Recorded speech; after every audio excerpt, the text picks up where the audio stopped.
तो अब हमने रिस्क फैक्टर्स की बात कर ली। अब हम यह जानते हैं कि इसमें सिम्टम्स क्या होते हैं, मतलब क्या ऐसी कुछ प्रॉब्लम्स होती है जिससे आप सोच सको कि कहीं हमें या कैंसर तो नहीं बन रहा। तो यस, कुछ सिम्टम्स होते हैं जो इसी कैंसर में होते हैं, जिसमें से पहला होता है कि आपका पेट फूला लगना। आप कुछ खा पी रहे हैं तो आपको गैस फॉर्मेशन ज़्यादा है, या फिर आप ज़्यादा अमाउंट ईट नहीं कर पा रहे हो, पेट में पानी बन रहा है जो कि अल्ट्रासाउंड में दिखता है।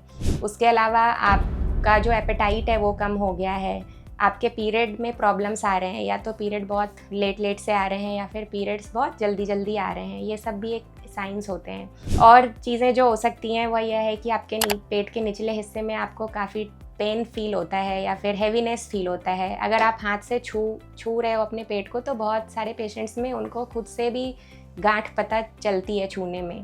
सो अब हमने इस बीमारी के रिस्क फैक्टर्स को देख लिया, क्या सिम्टम्स होते हैं। अब एज़ वुमेन आपको क्या टेस्ट कराने चाहिए, या फिर कोई ऐसी शुरुआत के टेस्ट होते हैं जिससे हम बीमारी को सही टाइम पे पता लगा सकें।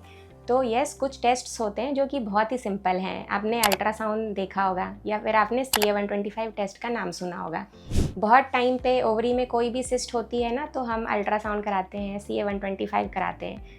अब प्रॉब्लम यह है कि ये दोनों अच्छे टेस्ट हैं, बट CA-125 जो है ना, वो कैंसर के अलावा बहुत सारी चीज़ों में बढ़ा हो सकता है। तो एक CA-125 का टेस्ट का रिपोर्ट अगर ज़्यादा है तो उससे यह नहीं सोच लेना कि हमें कैंसर ही है।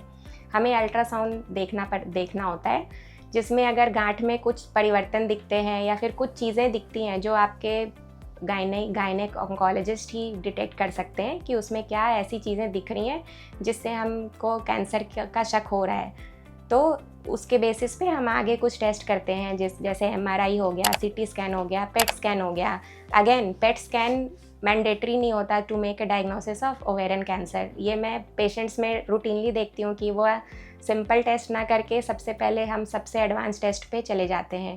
PET स्कैन में भी अगर ओवरी में एक नॉर्मल सिस्ट है या फिर नॉर्मल एग बना है, उसमें भी PET स्कैन में पॉजिटिव दिखता है। इसीलिए सीधे आप PET स्कैन पे ना जाएं, पहले जो रूटीन टेस्ट होते हैं या फिर आप गायनेक ऑन्कोलॉजिस्ट को दिखाएं, वो जो रेकमेंड कर रहे हैं वही करें।